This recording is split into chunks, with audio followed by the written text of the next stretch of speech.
জানতে পারি আপনার হাদিয়া কত টাকা? ভাইরা আমার, আলহামদুলিল্লাহ, আল্লাহ শুকর। প্রথম কথা হলো যে ওয়াজ মাহফিলে বা দিনই কাজে, এমনি তো আমি ওয়াজ মাহফিলে যাই না। আপনাদের এলাকারই ভাই, কি নাম ওনার, হানিফ ভাই বোধহয়, হানিফ ভাই, উনি আমাদের অফিসে লোক পাঠাইছেন। তিনি বলতেছেন যে আমাদের অফিস থেকে লোক নাকি বলছে যে আমরা এই মাহফিল করব। এটা বহু কয়েক মাস আগের কথা, আমাদের মনে নাই। যেহেতু ভাই বলছেন, মুসলমান তো মিথ্যা বলবে না, তাহলে হয়তো আমাদের কেউ বলছে। আমরা সেই ওয়াদা রক্ষা করার জন্য আসছি। আসার ক্ষেত্রে আমি হানিফ ভাইকে আমার অফিস থেকে শর্ত দিয়ে দিছি যে মাহফিল করার পর আমাকে কোনো টাকা পয়সা, কোনো হাদিয়া দিবেন না, এই শর্তে আমি আসতে পারি।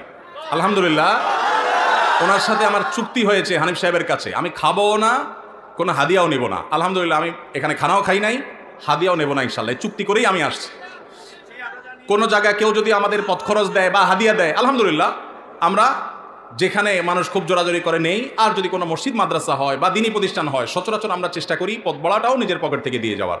এটা যেহেতু প্রশ্ন খোঁচা মেরে করেই ফেললেন, সেই প্রসঙ্গে না বলা, হানিফ ভাই এখানে উপস্থিত আছে, সাক্ষী উপস্থিত আছে, ওনার সাথে চুক্তি করা হয়েছে। যেহেতু মাদ্রাসার মাহফিল, মাদ্রাসার জন্য দুনিয়ার টাকা উঠানো লাগতেছে, একটা মসজিদ নাই, বাচ্চাদের থাকার জায়গা নাই, তাহলে এখান থেকে আমার হাদিয়া নেওয়া লাগবে কেন? আলহামদুলিল্লাহ, আমার চলার মতো ব্যবস্থা আল্লাহ তাআলা আমাকে দিয়েছে, যথেষ্ট দিয়েছেন।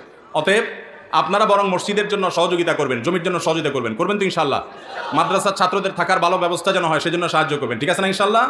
আর আমাকে হাদিয়া দেওয়া লাগবে না, ইমাম সাহেবের বেতন বাড়াই দিন, ইমাম সাহেবের বেতন বাড়াই দিবেন তো ইনশাল্লাহ?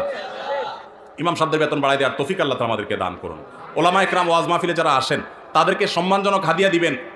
আমি নিচ্ছি না, আমার আলহামদুলিল্লাহ না নিলেও চলে, এবং মাদ্রাসার মাহফিল থেকে নেই না, অন্য কেউ জোর করলে হয়তো নেই। কিন্তু যারা অন্যান্য ভাইরা আসেন, ওয়াজ মাহফিল করেন, অনেকে আছে রাতে গাড়ি অ্যাক্সিডেন্টে মাহফিল থেকে যাওয়ার সময় পুরো গাড়ি শেষ হয়ে যায়, আছে না? অনেকে আছে গাড়ি অ্যাক্সিডেন্টে নিজে অসুস্থ হয়ে যায়, মারা যায়, রাত বিরাত জাগা লাগে, তাদেরকে সম্মান করবেন। কিন্তু এর মানে এই না যে চুক্তি করে লাখ লাখ টাকা ওয়াজ করে কামায়, এই ওয়াজ ব্যবসায়ীদেরকে আমি প্রশ্রয় দিতে বলি নাই। কিন্তু ওলামাদেরকে সম্মান করবেন।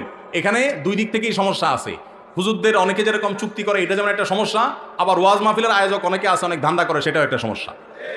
আমি আজ থেকে অনেক বছর আগে, আপনার জেলার নাম বলবো না, যে কোনো এক জেলায় মাহফিলে যাওয়ার পর আমি দেখি এরকম মোটা একটা খাম ধরাই দিছে আমারে। পরে যায় খুলে দেখি ওখানে টাকার সাথে বাকি সব কাগজ দিয়ে মোটা করে দিচ্ছে। এত নিকৃষ্ট মানুষও এই সমাজে আছে। তো এই জন্য সংশোধন বক্তাদেরও হইতে হবে, আয়োজকদেরও হতে হবে, শ্রোতাদেরও হওয়া লাগবে। শ্রোতারা ওয়াজে আসছেন কি জন্য? কিছু শুনে আমল করার নিয়তে। এই যে এতগুলো কথা শুনছেন, এগুলো আমল করতে হবে, ঠিক আছে না ভাই ইনশাল্লাহ? যদি শুধুমাত্র ওয়াজ মাহফিলে